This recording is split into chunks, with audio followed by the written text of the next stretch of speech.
Hello students, আমি Moumita ma'am. আশা করি তোমরা সকলে খুব ভালো আছো। Welcome back to our channel. Students, আজকে আমি তোমাদের second semester minor political science থেকে তোমাদের আমি 3 মার্কসের 6 মার্কসের কোয়েশ্চেন নিয়ে আলোচনা করেছিলাম। তো আজকে আমি তোমাদের 10 মার্কসের কিছু কোয়েশ্চেন নিয়ে আলোচনা করব, যেগুলো তোমাদের এক্সামের জন্য খুবই ইম্পর্টেন্ট। ঠিক আছে, আশা করছি তোমাদের ভিডিওটি হেল্পফুল হবে। তোমরা পুরোটা দেখবে, স্কিপ না করে। ঠিক আছে, আর শুরু করার আগে বলে রাখি যে আমাদের কিন্তু অনলাইন ক্লাস চলছে এবং আমাদের কিন্তু অ্যাডমিশনও এখনো চলছে সেন্টারে। তোমরা যারা আমাদের কাছে অনলাইনে পড়তে চাও, অ্যাডমিশন নেবে, তারা আমাদের হেল্পলাইন নাম্বারে যোগাযোগ করতে পারো। আমাদের হেল্পলাইন নাম্বার দুটো রয়েছে, একটা হচ্ছে 6295916282, আর একটা হচ্ছে 7076398606। দেখো কর্নারে লেখা আছে অলরেডি। এবং আমাদের কোর্স ফি সেটা হচ্ছে 999 টাকা। আমাদের 6 মাসের কোর্স। তোমরা যারা এখন অ্যাডমিশন নেবে, তোমাদের কিন্তু পুরো 999 টাকাটাই পে করতে হবে এবং তোমরা এই 6 মাসের সমস্ত নোটস কিন্তু পেয়ে যাবে। ঠিক আছে, তো দেরি না করে তোমরা যারা আর কি যোগাযোগ করতে চাইছো, তারা হেল্পলাইন নাম্বারে যোগাযোগ করে যুক্ত হয়ে যাও। ঠিক আছে, চলো আমি তোমাদের শুরু করে দিচ্ছি। তোমাদের মোট 10 মার্কসের আমি 10 থেকে 11টা কোয়েশ্চেন নিয়ে আলোচনা করব, যেগুলো তোমাদের important from minor political science. ঠিক আছে, দেখো তো এক এক করে তোমরা হচ্ছে খাতা পেন নিয়ে বসো, তোমরা এক এক করে লিখবে, অথবা তোমরা ভিডিওটি সেভও করে নিতে পারো, তোমরা আর কি শুনেও মনে রাখতে পারো। ঠিক আছে, আচ্ছা, আই থিঙ্ক তোমাদের ওই কপি করাটা বেটার হবে। চলো দেখো, প্রথমে যেটা 1 নাম্বার আছে সেটা হচ্ছে তোমার উদারনীতিবাদ কাকে বলে এবং উদারনীতিবাদের বৈশিষ্ট্য আলোচনা করো। ঠিক আছে, উদারনীতিবাদের সংজ্ঞা মানে উদারনীতিবাদ বলতে কি বোঝো।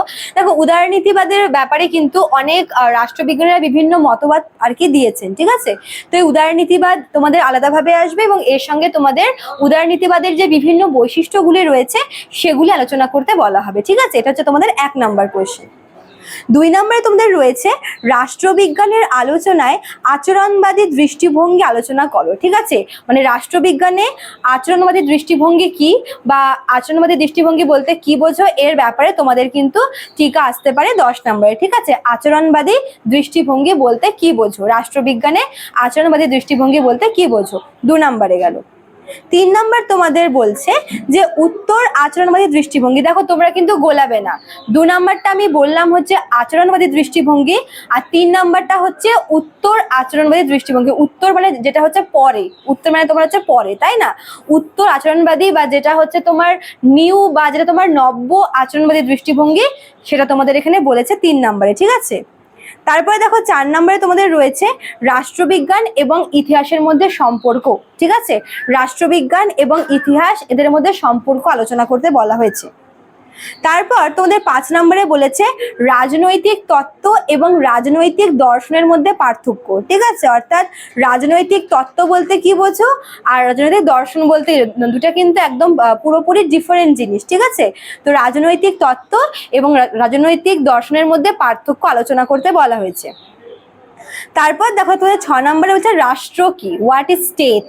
ঠিক আছে, রাষ্ট্র কি এবং রাষ্ট্রের যে বিভিন্ন উপাদানগুলি রয়েছে, মূল উপাদানগুলি, সেগুলি সম্পর্কে তোমাদের লিখতে বলা হয়েছে। ঠিক আছে, তো রাষ্ট্র কি এবং রাষ্ট্রের যে বিভিন্ন আর কি উপাদানগুলি রয়েছে সেগুলি তোমাদের রয়েছে 6 নম্বরে। ঠিক আছে, তারপর তোমাদের 7 নম্বরে রয়েছে যে রাষ্ট্রের উৎপত্তি সম্পর্কে সামাজিক মতবাদ। দেখো, রাষ্ট্রের উৎপত্তি নিয়ে বা রাষ্ট্র কিভাবে উৎপত্তি হয়েছে, সৃষ্টি কিভাবে হয়েছে, এই নিয়ে কিন্তু বিভিন্ন মতবাদ রয়েছে, বিভিন্ন মতামত দেওয়া রয়েছে। ঠিক আছে, তো তার মধ্যে যে সামাজিক যে মতবাদটি রয়েছে তোমাদের সেটা এখানে বলা হয়েছে। ঠিক আছে, যে প্রথমটা তোমার হলো রাষ্ট্র কি এবং রাষ্ট্রের মূল যে বৈশিষ্ট্যগুলি মানে রাষ্ট্রের যে মূল উপাদানগুলি কি কি, আর তোমাদের তারপরে রয়েছে হচ্ছে রাষ্ট্রের উৎপত্তি সম্পর্কে মানে সামাজিক যে মতবাদ সেটা। ঠিক আছে, তারপর 8 নম্বরে তোমাদের রয়েছে রাষ্ট্রের উৎপত্তি সম্পর্কে বিবর্তনবাদ বা ঐতিহাসিক মতবাদ। ঠিক আছে, তাহলে আমরা দুটো পেলাম, রাষ্ট্রের উৎপত্তি সম্পর্কে একটা হচ্ছে সামাজিক মতবাদ, আর একটা হচ্ছে তোমাদের রয়েছে ঐতিহাসিক মতবাদ বা যেটাকে বিবর্তনবাদও বলা হয়।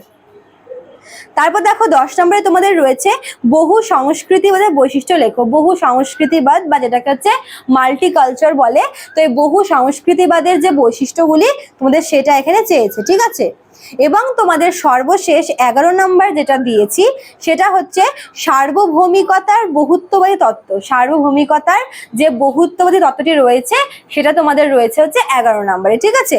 তো এই 11টা তোমাদের আমি রেখেছি তোমাদের মাইনর পলিটিক্যাল সায়েন্স থেকে, তোমাদের আমি আরো একবার রিভাইজ করে দিচ্ছি। ফার্স্ট তোমাদের রয়েছে উদারনীতিবাদ বলতে কি বোঝো এবং এর বৈশিষ্ট্যগুলি। 2 নম্বর তোমাদের রয়েছে যে রাষ্ট্রবিজ্ঞানের আলোচনায় যে আচরণবাদী দৃষ্টিভঙ্গি সেটা। 3 নম্বরে তোমাদের রয়েছে উত্তর আচরণবাদী দৃষ্টিভঙ্গি। 4 নম্বরে তোমাদের রয়েছে রাষ্ট্রবিজ্ঞান এবং ইতিহাসের মধ্যে সম্পর্ক। 5 নম্বরে তোমাদের বলেছে রাজনৈতিক তত্ত্ব এবং রাজনৈতিক দর্শনের মধ্যে পার্থক্য। 6 নম্বরে তোমাদের রয়েছে রাষ্ট্র কি এবং রাষ্ট্রের যে উপাদানগুলি রয়েছে সেগুলি। 7 নম্বরে তোমাদের বলেছে রাষ্ট্রের উৎপত্তি সম্পর্কে সামাজিক মতবাদ আলোচনা করো। 8 নম্বরে তোমাদের বলেছে রাষ্ট্রের উৎপত্তি সম্পর্কে বিবর্তনবাদ বা ঐতিহাসিক মতবাদটি আলোচনা করো। 10 নম্বরে তোমাদের রয়েছে বহু সংস্কৃতিবাদের যে বিভিন্ন বৈশিষ্ট্যগুলি সেটা। এবং তোমাদের 11 নম্বরে রয়েছে সার্বভৌমিকতার বহুত্ববাদী তত্ত্ব, ঠিক আছে। এটা আলোচনা করতে বলা হয়েছে। তো এই 11টা কোয়েশ্চেন তোমাদের মাইনর পলিটিক্যাল সায়েন্স থেকে দেওয়া হয়েছে 10 মার্কসের। তো আশা করি তোমাদের ভিডিওটি হেল্পফুল হবে। এ কটা পড়লে কিন্তু তোমাদের কমন আসবেই 100%। তো তোমরা এগুলো ভালো করে কিন্তু পরীক্ষার সময় পড়ে যেও, তোমাদের এখান থেকে আসবেই আসবে। আশা করি তোমাদের ভিডিওটি হেল্পফুল হয়েছে। ভালো লাগলে অবশ্যই লাইক, কমেন্ট আর শেয়ার করবে। দেখা হচ্ছে নিউ টপিক নিয়ে। Thank you.